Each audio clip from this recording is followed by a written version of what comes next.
The Dreamwright's forge at the Crucible of Solvaris. High above the world, where the last of the mountain peaks dissolve into cloud and starlight, there is a forge unlike any other. It does not burn with coal or iron. It does not ring with the strike of hammers upon steel. The Crucible of Solvaris has stood for 10,000 years upon its lonely summit, its ancient stones warmed not by ordinary fire, but by something far older and far gentler, the slow, luminous substance of sleep itself. From a great distance, the forge appears as little more than a faint glow among the peaks. A soft amber light, steady and unwavering, as though a lantern were burning in a window miles above the treeline. The mountains here are old. Their slopes are blanketed in pine and silver birch, and higher still, in mosses that glow faintly under moonlight. Snow rests upon the upper ridges in soft, unbroken fields, and the air is so still, so perfectly quiet, that the silence itself seems to hum. The path to the crucible winds upward through these mountains in long, gentle curves. It is paved with flat stones, each one worn smooth by centuries of unhurried footsteps. Lanterns line the way at wide intervals, not flames, but small spheres of captured twilight, each one glowing with a pale, lavender warmth that never flickers and never fades. They have burned this way for as long as anyone can remember, and they will burn long after the last memory of their making has dissolved into the dreaming dark. Tonight, the sky above the mountains is extraordinarily clear. Stars fill the heavens in dense, quiet clusters, their light so abundant that the snow upon the peaks glows faintly blue.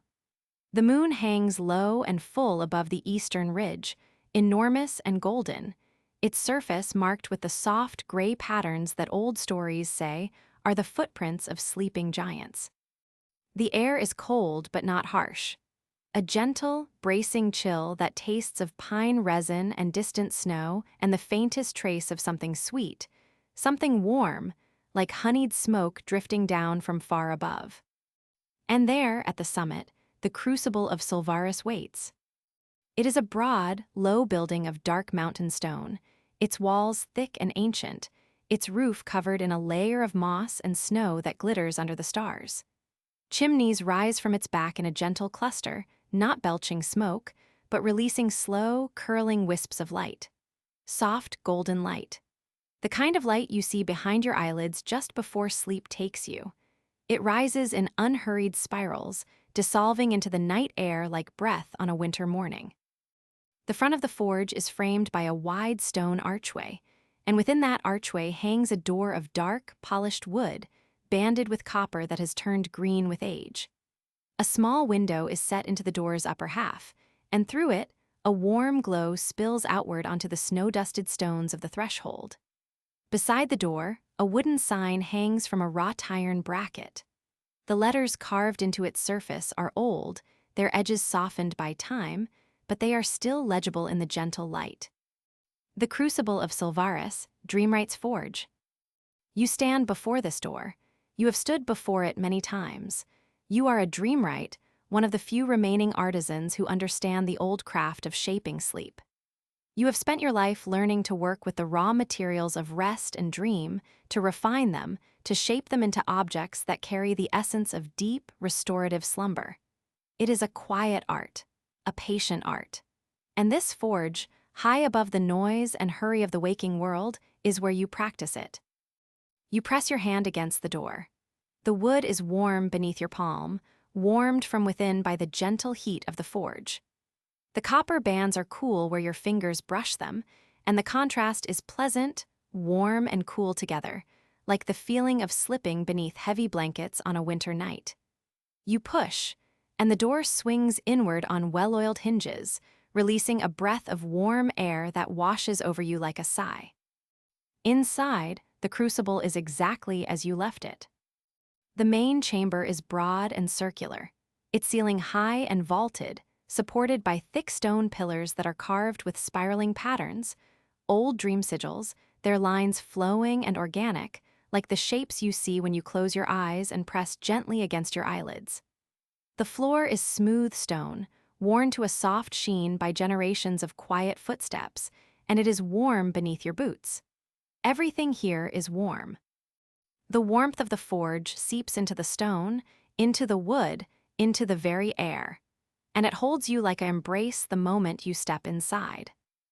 The forge itself sits at the center of the chamber. It is not what you might expect. There is no open flame, no bellows, no anvil. Instead, there is a broad, shallow basin of dark stone, the crucible set into a raised platform of carved granite. The basin is perhaps 6 feet across and a foot deep, and within it, a substance glows.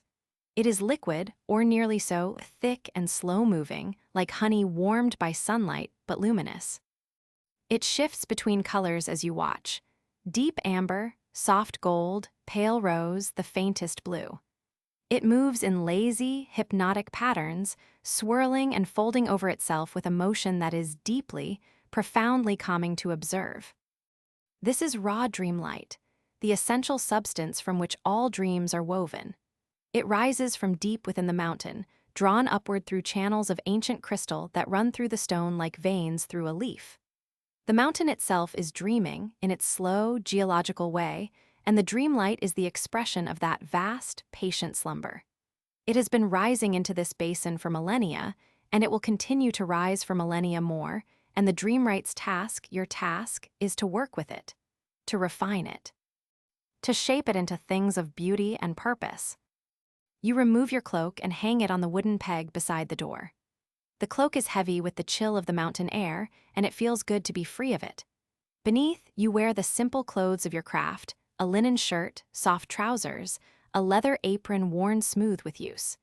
You pull on your work gloves, which are not made of leather, but of a fine, silvery fabric that shimmers faintly in the forge light. Dream cloth, woven from spun dreamlight by the dreamweavers of the southern valleys. It allows you to handle the raw material without absorbing its soporific warmth too deeply into your own skin. The forge is quiet tonight.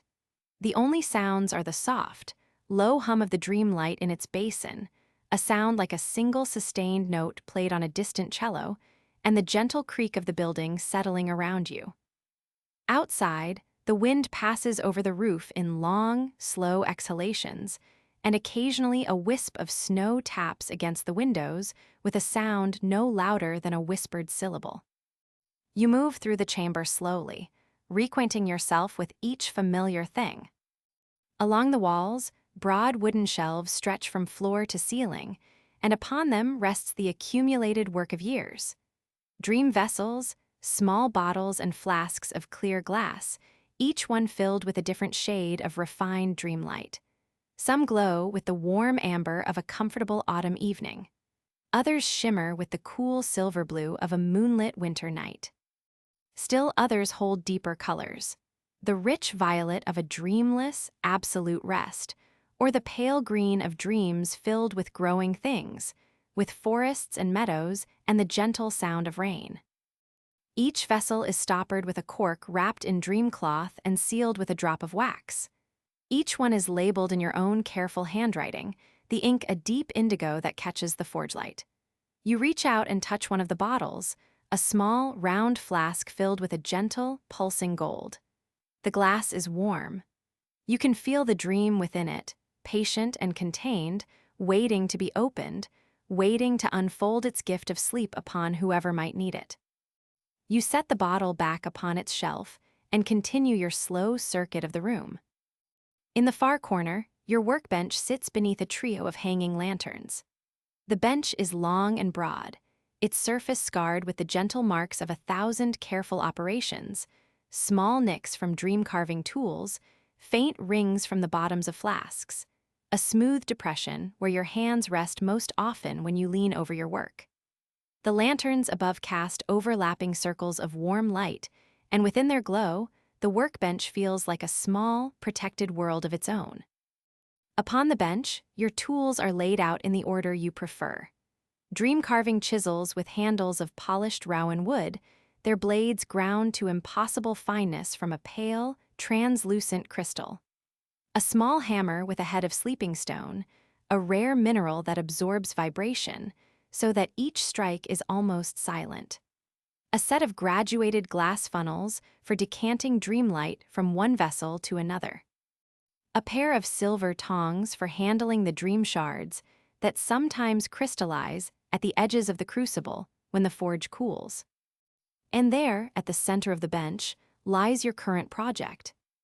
It is a dream lantern, a sphere of hand-blown glass, no larger than a grapefruit, set into a frame of dark iron scrollwork. When finished, it will hold a carefully blended measure of dream light, not just any blend, but a specific composition designed to emit a gentle, soporific glow throughout the night. Anyone who sleeps within its light will find their rest deeper, their dreams more peaceful, their body more thoroughly restored by morning. It is a simple thing in concept. But the blending of the dream light is delicate work, requiring patience and a steady hand and a deep understanding of how the different colors and temperatures of dream substance interact with one another. You have been working on this lantern for 3 days. The glass sphere is complete, blown and cooled and polished until it is perfectly clear. The iron frame is finished, each scroll and curve shaped with care. What remains is the blending. You settle onto your workbench stool, a tall, comfortable seat with a padded cushion of worn velvet, and draw the lantern toward you. The glass catches the forge light and throws tiny rainbows across the surface of the bench. You turn it slowly in your gloved hands, examining it from every angle, satisfying yourself that the glass is free of imperfections. It is. The surface is flawless, smooth and cool and clear as mountain water. You set the lantern down and reach for your blending journal. It is a thick book bound in soft leather the color of dark honey, its pages dense with notes and diagrams and color charts. You open it to the page where you left off, a detailed recipe for the dream blend you have been developing. The recipe calls for 7 parts deep amber, 3 parts silver blue, 1 part pale green, and a single drop of violet. The amber provides the foundation, the warm, enveloping comfort that draws the sleeper down toward rest. The silver blue adds depth, carrying the mind away from the surface thoughts and worries of the day. The green introduces a gentle dream landscape, nothing specific, just the vague, soothing sense of being surrounded by living, growing things. And the violet, just 1 drop, ensures that the deepest phase of sleep is reached and sustained. You have blended the first 3 components already. They sit in a small, wide-mouthed flask on the bench before you, a beautiful swirl of gold and blue and green that moves with the same lazy, hypnotic motion as the raw dream light in the crucible. Now comes the final step, the addition of the violet.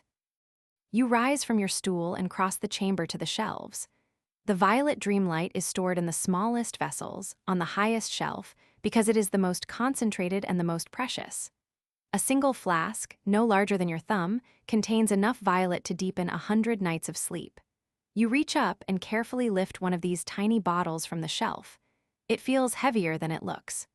The light within it is so deep, so rich, that it seems almost to pull at your hand as you hold it. You carry the flask back to your bench and set it down beside the blending vessel. Then you sit, and you breathe, and you let the quiet of the forge settle around you. This is the part of the work that cannot be rushed. The addition of the violet must be done slowly, a single drop at a time, and each drop must be given a full minute to integrate with the blend before the next is added. If you move too quickly, the violet will overwhelm the other colors, and the blend will produce sleep that is too deep, dreamless, and heavy, the kind of sleep from which you wake feeling groggy and disoriented. The goal is balance. Rest that is deep but not oppressive. Sleep that is restorative. That leaves you feeling lighter and clearer, and more at peace when you open your eyes to the morning. You unstopper the tiny flask. A breath of cool, sweet air escapes, the scent of the violet dreamlight, which smells like nothing in the waking world. The closest comparison might be the smell of a summer night just after rain, when the earth is warm and the air is clean and everything feels new and possible. But even that is only an approximation. The true scent of violet dreamlight is something that exists only in the space between waking and sleep. In that liminal moment, when the world softens and blurs, and begins to dissolve into the gentle dark. You tilt the flask. A single drop of violet falls into the blending vessel. The effect is immediate and beautiful. The drop sinks through the swirl of gold and blue and green like a stone falling through clear water, leaving a trail of deep purple in its wake. As it reaches the bottom, it blooms outward in a slow, silent explosion of color, sending tendrils of violet through the blend in spiraling, fractal patterns. The other colors shift and adjust, the gold deepening, the blue becoming richer, the green taking on a subtle warmth it did not have before. The entire vessel seems to exhale, its contents settling into a new equilibrium that is more harmonious, more complete.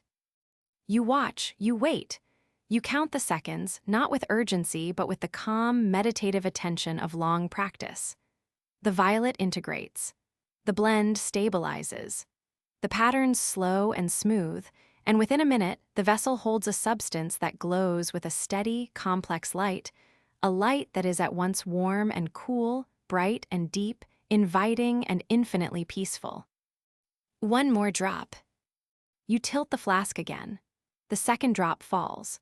The same beautiful cascade of color unfolds, even more slowly this time, as if the blend itself is savoring the addition. The violet spreads through the mixture like ink through still water, transforming it subtly, deepening it, enriching it.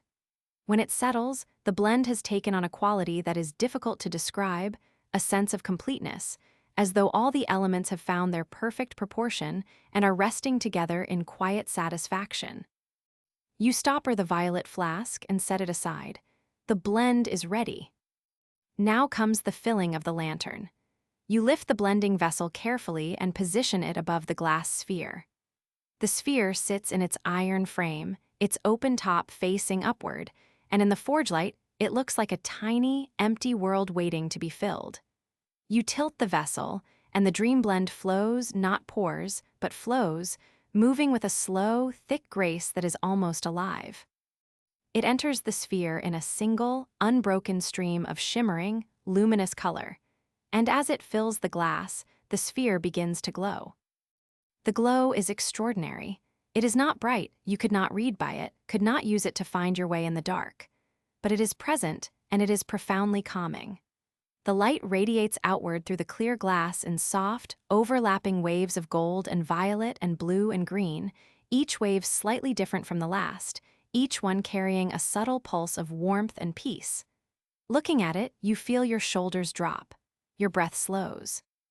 A gentle heaviness settles into your limbs, pleasant and welcome, like the feeling of sinking into a deep, soft bed after a long day. You cap the sphere with a fitted glass stopper and seal it with a thin band of copper. The dream lantern is complete. You hold it up and turn it slowly, watching the light play across your hands and the surface of the workbench. It is beautiful. It is, you think, perhaps the finest lantern you have ever made. The blend is perfect, rich and deep and balanced, a self-contained night of perfect sleep, captured in glass and light. You set the lantern on a padded cloth at the corner of the bench and allow yourself a small moment of satisfaction. Then you clean your tools. This too is part of the ritual. Each chisel wiped clean with a soft cloth. Each funnel rinsed with clear water drawn from the spring that feeds through the eastern wall of the forge. The water comes from deep within the mountain, filtered through layers of crystal and stone, and it is cold and extraordinarily pure. As it flows over the glass surfaces, it catches the forge light and sparkles briefly before draining away into the stone channel that carries it back into the mountain's depths. While your tools dry, you tend to the crucible. The dream light in the basin has cooled slightly during the hours you spent at your bench. Its surface has grown calmer, the swirling patterns slower and more subdued. At the edges of the basin, where the stone is coolest, small crystals have begun to form, dream shards, each one a tiny, irregular prism of solidified dream substance. They cling to the rim of the crucible like frost on a window pane, and they glow with a soft, internal light that shifts between warm gold and cool silver as you move around the basin. You take up your silver tongs and begin to collect the shards. This is careful, meditative work. Each shard must be lifted gently from the stone, without cracking it, and placed in a lined tray that you carry in your other hand. The tray is made of polished rosewood, its interior cushioned with a layer of dream cloth. And as you set each shard upon it, the cloth dampens the faint chime that the crystals make when they touch one another, a sound like tiny, distant bells ringing in a vast, empty cathedral. The shards have many uses. Ground to powder, they can be dissolved in warm water to create a draft of gentle sleep. Set into jewelry, they glow softly against the wearer's skin and ease the transition from waking to rest. Placed beneath a pillow, they deepen dreams and help the sleeper remember them come morning. You have a standing order from a healer in the valley below. She uses the powdered shards to help her patients rest during recovery, and she sends word when her supply runs low. You will grind some of these for her in the morning. But tonight, you simply collect them. You move around the crucible slowly, the tongs clicking softly as you lift each crystal from the stone. The forge is warm around you. The dreamlight hums its low, steady note. Outside, the wind has died, and the silence is so deep that you can hear the faint, rhythmic pulse of the mountain itself. A sound so low it is felt more than heard, a slow, vast heartbeat that has been beating since long before anyone thought to build a forge upon this peak. When you have collected all the shards, you carry the tray to a small alcove set into the western wall. This is the crystal room, a narrow space lined with shelves of dark wood, each shelf divided into small compartments, each compartment holding a collection of dream shards sorted by color and quality. You add tonight's harvest to the appropriate compartments, noting with quiet pleasure that the collection has grown nicely over the past weeks. There is a satisfaction in this accumulation, not greed, but the craftsperson's delight in having good materials to work with. You return to the main chamber and pause at the northern wall, where a low doorway leads into a space you think of as the gallery. It is a long, narrow room with a vaulted ceiling, and its walls are lined with deep wooden shelves that hold the finished works of Dreamwright's past and present. Each shelf is lit from below by a thin strip of dream crystal set into the wood, casting a soft, upward glow that illuminates the objects above without creating harsh shadows. The effect is like walking through a museum lit entirely by candlelight, warm, intimate, reverent. You walk slowly along the gallery, letting your gaze wander over the collection. Here is a dream compass, its needle made of solidified moonlight, said to always point toward the nearest source of restful sleep. There, a pair of dream spectacles with lenses ground from pale blue crystal, which allow the wearer to see the faint, shimmering traces that dreams leave behind in the physical world, on pillows and blankets, in the corners of quiet rooms, along the paths where sleepwalkers have wandered. Beside them sits a music box of dark walnut, its mechanism powered not by a spring, but by a tiny reservoir of dream light. When opened, it plays a melody that has no fixed form. It improvises, gently, in response to the emotional state of the listener, always finding the sounds that will soothe them most. You open the music box. The lid lifts smoothly, revealing the small, glowing mechanism within, and a thread of sound rises into the air. Tonight, the melody is slow and low, built from notes that seem to hang in the air long after they are played, overlapping and blending into a gentle, continuous murmur of tone. It sounds like a lullaby remembered from childhood, not any specific lullaby, but the essence of all lullabies, the archetypal pattern of comfort and sound that all such songs share. You listen for a while, standing in the soft glow of the gallery, letting the music wash over you and through you. After a time, you close the box gently. The last notes linger for a few seconds, then fade into the warm silence of the forge. Further along the gallery, you come to a section of shelves that holds your own recent work. A set of dream candles, tall, slender tapers of solidified dreamlight that burn with a flameless glow and release a gentle warmth that encourages sleep. A dream quilt, folded neatly, its fabric woven from dream cloth and filled with powdered dream crystal, designed to adjust its weight and warmth in response to the sleeper's needs.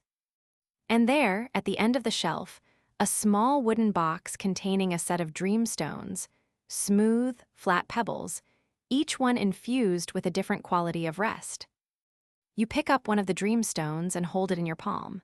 It is cool at first, then gradually warms as it absorbs the heat of your hand. The stone is a deep, translucent blue, and as it warms, a faint glow begins to pulse within it, slow and steady, like a heartbeat, like breathing. This particular stone carries the quality of dreamless rest, the deepest, most restorative form of sleep, in which the mind is entirely still and the body devotes all its energy to healing and renewal. You close your fingers around it and feel a wave of calm move up your arm and into your chest.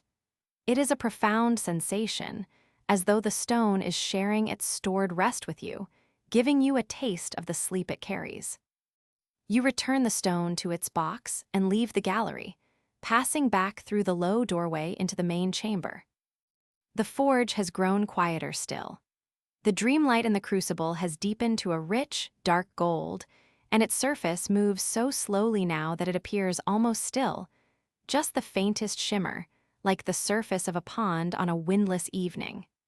The air in the chamber is thick with warmth, the kind of warmth that seeps into your muscles and loosens them, that softens the boundaries between you and the world around you. You make your way to the small kitchen alcove set into the southern wall. It is a modest space, a stone counter, a copper kettle, a shelf of clay jars holding herbs and dried flowers. You fill the kettle from the spring water tap and set it on the warming stone, a flat slab of dream crystal that produces a gentle, steady heat when pressure is applied. While you wait for the water to heat, you select your herbs. Chamomile for its ancient association with calm. Lavender for the soft sweetness it brings to the mind. A single leaf of valerian, dried and crumbled, for the heaviness it lends to the limbs. And from a small, sealed jar at the back of the shelf, a pinch of powdered dream crystal, the finest grade, ground so thin that it dissolves completely in liquid and leaves no trace. It adds nothing to the taste or the appearance of the tea. What it adds is something felt rather than perceived, a gentle deepening of the body's natural readiness for sleep, like the difference between lying in bed and lying in bed beneath a weighted blanket. The water steams. You pour it over the herbs in your cup, a wide, shallow vessel of dark pottery, its glaze crackled with age and use, its rim worn smooth by the pressure of your lips over hundreds of quiet evenings. The steam rises in curling wisps that catch the forge light and glow briefly before dissolving.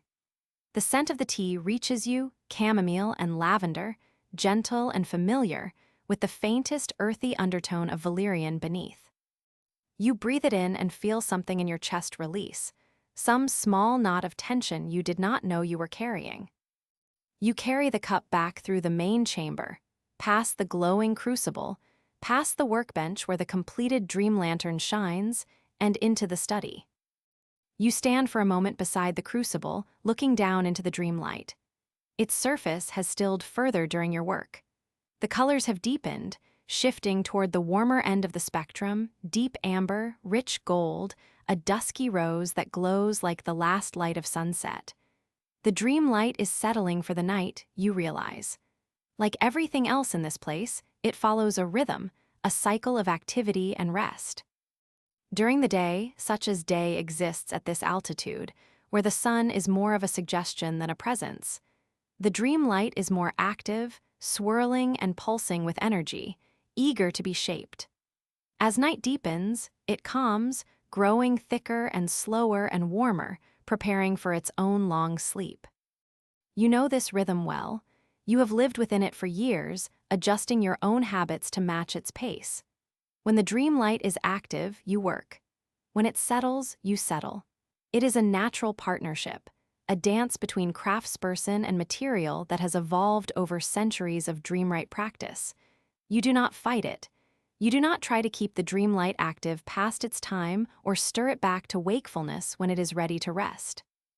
You simply follow its lead, and in doing so, you find that your own sleep, when it comes, is deeper and more restful than anything you have ever known. The fire beneath the crucible has banked to low embers. Not a wood fire, there is no wood at this altitude, and besides, ordinary fire would consume the dream light rather than warming it. The fire in the crucible is a dream fire, a slow combustion of crystallized sleep substance that burns without consuming, producing heat and light but no smoke, no ash. The embers glow with a deep, pulsing red gold, like the heart of a sunset compressed into coals the size of your fist. They need no tending. They will burn at this low, steady rate throughout the night, keeping the dream light warm enough to remain liquid, and in the morning, you will add fresh fuel, a handful of ground dream crystal from the stores, to bring the fire back to its working temperature. With the crucible tended and the shards collected, you make your way to the eastern side of the chamber, where a wide archway leads into a smaller room.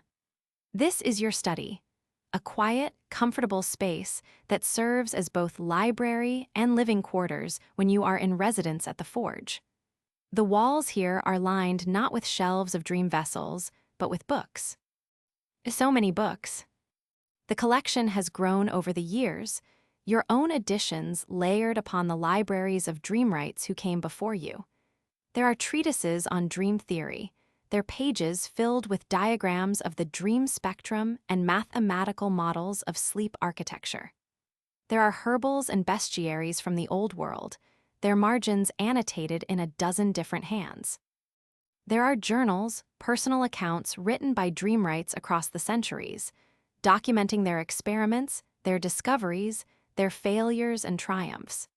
And there are stranger volumes, books written in languages that exist only in dreams, their text shifting and rearranging itself each time you open them, never quite the same twice but always coherent, always beautiful.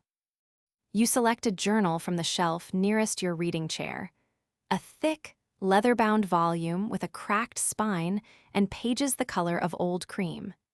It was written by a Dreamwright named Eldon Voss, who worked at this very forge 300 years ago. His handwriting is small and precise, his observations detailed and insightful, and you have been reading through his journal slowly over the past weeks, a few pages each night, savoring his descriptions of techniques and discoveries that you have since refined and built upon.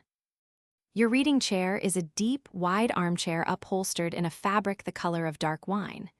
It sits beside a small fireplace, a real one this time, fueled by compressed dream crystal that burns with a gentle, flickering warmth quite different from the steady glow of the forge.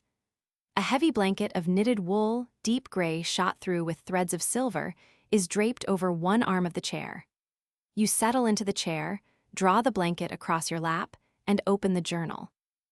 Eldon Voss writes about a phenomenon he calls dream resonance, the tendency of refined dream light to harmonize with the sleep patterns of anyone nearby.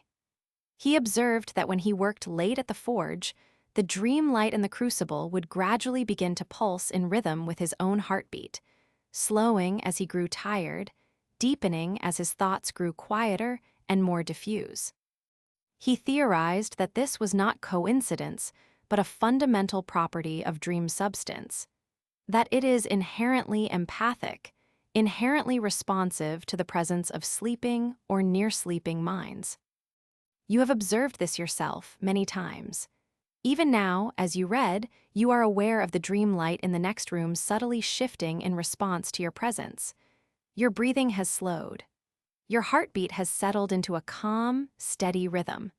And the hum of the dream light has changed to match, dropping lower, becoming softer, more intimate, as though the crucible itself is settling in for the night alongside you. Outside, snow has begun to fall. You can hear it, or rather, you can hear the change it brings to the silence. The silence of a snowy night is different from the silence of a clear one. It is thicker, softer, more enveloping. The snow muffles the already quiet world further, wrapping the forge in a cocoon of white stillness that feels like being held. You glance toward the window. The glass is old and slightly warped, and through it, You can see the snowflakes falling in slow, wandering spirals, each one catching the faint glow from the forge's chimneys as it drifts past. They look like tiny fragments of dreamlight, scattered from the sky. You read on.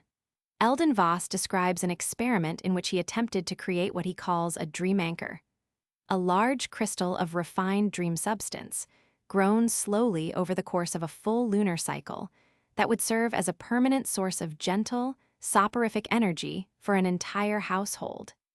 He grew the crystal in a special vessel filled with the purest silver-blue dreamlight, turning it a quarter rotation each day to ensure even growth. By the end of the cycle, the crystal was the size of his palm, a faceted hexagonal prism of translucent blue that pulsed with a slow, rhythmic light. He placed it in his own bedroom as a test and reports that for the next 3 months, he experienced the deepest and most restful sleep of his life.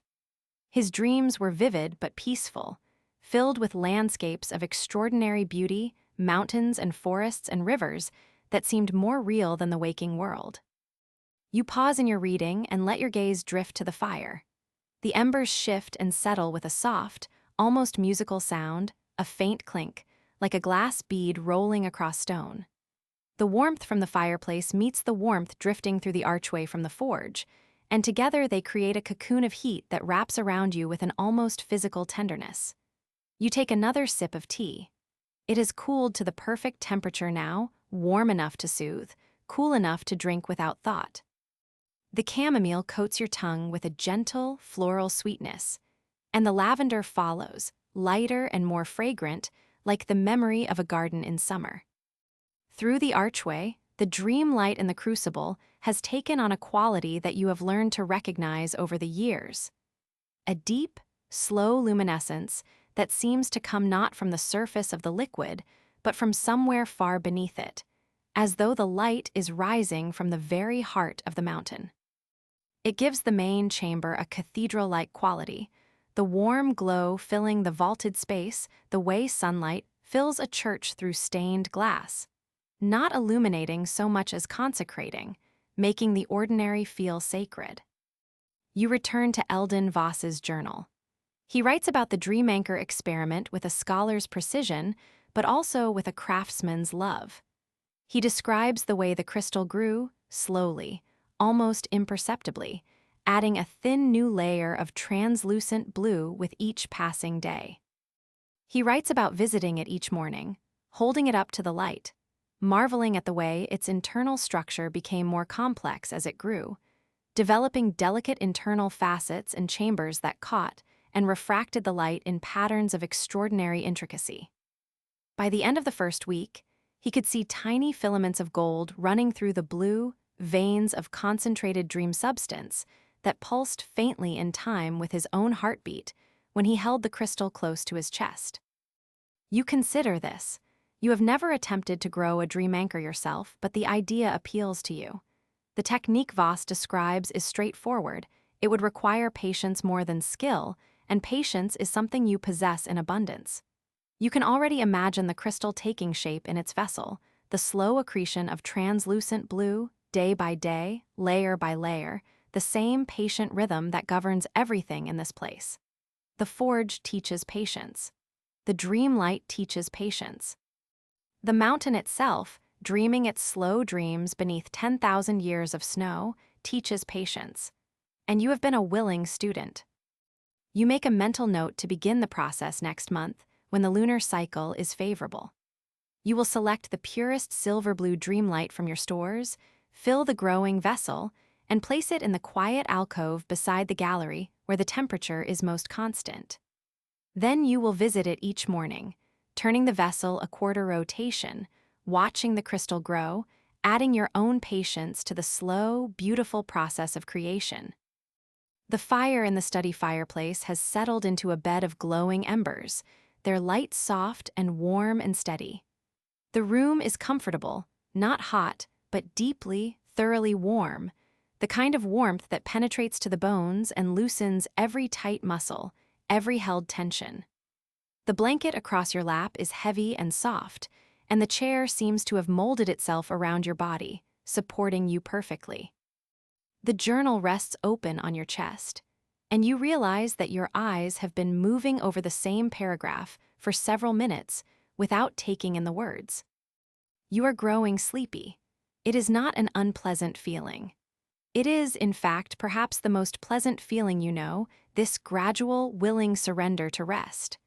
The world does not become less present. Rather, it becomes more diffuse, more gentle, as though reality itself is softening around the edges, blurring like a watercolor left out in gentle rain. You close the journal and set it on the small table beside your chair. The table holds a few other things: a cup of cold tea, brewed from chamomile and lavender, and a pinch of ground dream crystal that dissolves invisible and tasteless in the hot water. An oil lamp with its wick turned low, casting just enough light to read by. A small, round stone you found on the mountain path years ago, smooth and dark and perfectly comfortable to hold, which you keep for no reason other than the pleasure of its weight in your hand. You rise from the chair, slowly, and fold the blanket across the armrest. You carry the lamp back into the main chamber for one final check. The crucible is quiet. The dream light has settled into a deep, steady glow, the rich amber of late evening, warm and unmoving. The embers beneath it pulse with a slow, almost imperceptible rhythm. The entire chamber seems to breathe in time with this rhythm, a vast, slow inhalation and exhalation that you feel in your chest, in the gentle rise and fall of your own breathing. The dream lantern you completed earlier glows softly on the workbench, its light a perfect miniature of the crucible's own warmth. You cross the room and pick it up, carrying it with you as you make your final circuit of the forge. Everything is in order. The tools are clean and put away. The shards are stored. The dream light is settled. The windows are latched against the cold, their glass frosted at the edges with patterns of ice that look like the delicate tracery of fern fronds or the branching of winter trees. Through the frost, you can see the snow still falling, softer now, the flakes smaller and more numerous, filling the air with a gentle, soundless motion that is hypnotic to watch. You return to the study and carry the dream lantern to the small alcove at the back of the room where your bed is set. It is a simple bed, a wooden frame, a mattress stuffed with wool and dried lavender, sheets of soft linen, and a heavy quilt of dark blue fabric stitched with silver thread in patterns that echo the dream sigils carved into the pillars of the main chamber. The bed is set into the alcove in such a way that you can see both the study fireplace and, through the archway, the distant glow of the crucible. It is like sleeping between two gentle fires, held in their overlapping warmth. You place the dream lantern on the shelf beside your bed.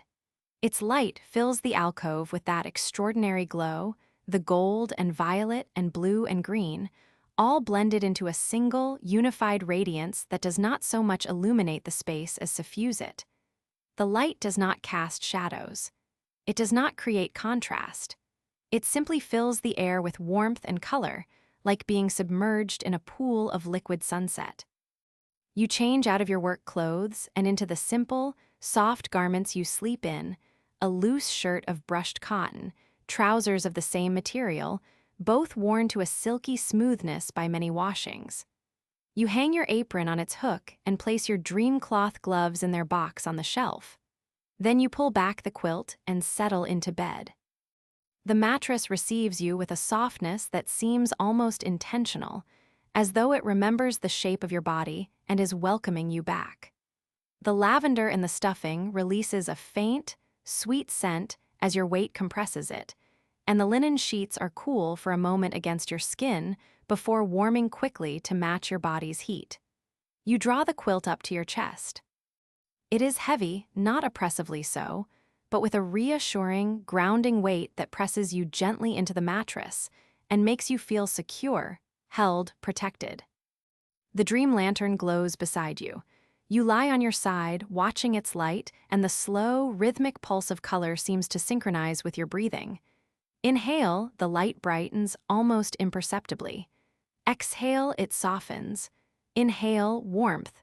Exhale, peace. The rhythm is deeply, profoundly soothing, and you feel your body responding to it, releasing the last small tensions it was holding in your jaw, in your shoulders, in the muscles of your back and legs, letting them go one by one, like stones dropped into still water, sinking away into the warm depths of rest. Through the archway, you can see the crucible. Its glow has dimmed to a deep, ruddy gold, the color of embers in a dying fire, and the hum it produces has dropped to a frequency so low that it is no longer a sound but a sensation, a gentle vibration that you feel in your chest, in the bed, in the walls and floor and ceiling of the forge. The entire building is vibrating at this frequency, and it feels like being rocked very slowly, very gently, by something vast and ancient and kind. The study fireplace has burned down to its last embers. They glow with a soft, intermittent light, bright, dim, like slow breathing, like a heartbeat, like the dream fire beneath the crucible. Everything in this place breathes together, sleeps together, rests together in a harmony so deep and so natural that it feels not like something achieved but something remembered. As though you have always been here, in this warm, glowing place, resting in this gentle dark, and the waking world with all its noise and motion was only ever a dream from which you are now, finally, peacefully waking. The snow falls outside. You can hear it now not as a sound but as a presence, a soft, white weight settling over the forge, over the mountain, over the world, muffling everything, gentling everything, turning the sharp edges of reality into curves and the straight lines into soft, flowing shapes. The window nearest your bed shows nothing but a pale, luminous whiteness where the snow has piled against the glass. And through this whiteness, the faint, amber glow of the forge's chimneys creates a warm halo that seems to float in the darkness like a small, private sunrise. Your eyes grow heavy. The dream lantern pulses its slow, gentle rhythm.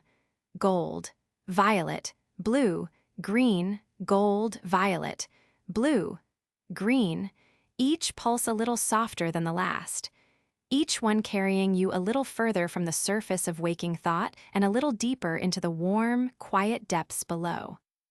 You think distantly of the morning. There will be new shards to collect, a batch of healing drafts to prepare for the healer in the valley. Perhaps the beginning of Eldon Voss's Dream Anchor experiment. There is no urgency in these thoughts. They are gentle, formless things, plans without edges, intentions without weight. They drift through your mind like the snowflakes drifting past the window, and like the snowflakes, they settle softly and dissolve. The crucible hums, the lantern glows, the fire breathes, the snow falls. And you are here, in the warm heart of the forge, in the warm heart of the mountain, in the warm heart of the night. You are a Dreamwright, and you have spent your day doing what you love, shaping the substance of rest into objects of beauty and purpose. And now the day is done, and the forge is quiet, and the dream light has settled, and everything in this ancient, gentle place is inviting you to follow it down into the deep, warm dark of sleep. Your breathing slows. Your heartbeat settles into the rhythm of the forge, slow, steady, ancient, kind. The boundaries of your body grow soft and indistinct, and you feel yourself spreading outward, dissolving gently into the warmth and light and quiet that surrounds you. You are the forge. You are the dream light. You are the mountain and the snow and the stars and the slow, vast heartbeat of the sleeping world. The dream lantern beside you pulses once more, a long, slow wave of gold and violet that washes over you like a warm tide, and then it dims, not to darkness, but to a gentle, barely perceptible glow, just enough to remind you, even in the deepest depths of sleep, that you are safe, that you are warm, that you are held. The Crucible of Solvaris breathes in the darkness. The dream fire burns low and steady.